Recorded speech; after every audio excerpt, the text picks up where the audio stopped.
You came up with your signature statement when you went on CBS Evening News, and That's the way how it did you? is. Yeah, how did you come up with that? Well, I had the naive idea that with a half hour we'd have time at the end of the broadcast for a little quirk of fate story, one of those one or two paragraph stories which could be either happy or sad or sardonic or whatever.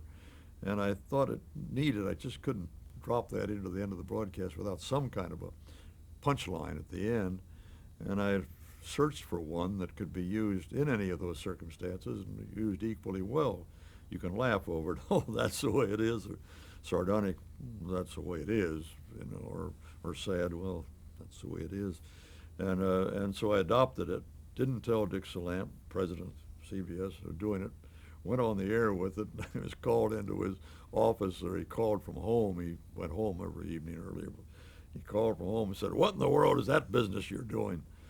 And I tried to explain it. He said, "I don't like it. I don't like it. I'll talk to you tomorrow about it." When he came in, he complained the next day that he didn't like it, and he didn't like it primarily for a very good reason. He said, "You're telling people that's the way it is. Well, we can make mistakes in that broadcast. It's not necessarily the way it is. You're bragging about something we can't produce."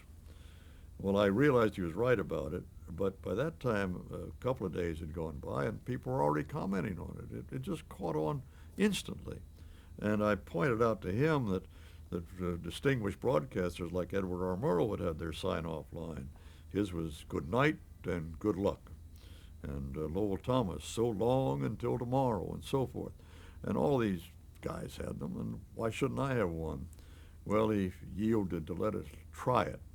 And it did just, it built, it snowballed into something people seemed to appreciate. So we went ahead and did it, despite the fact that he was right, that maybe we shouldn't have made that statement.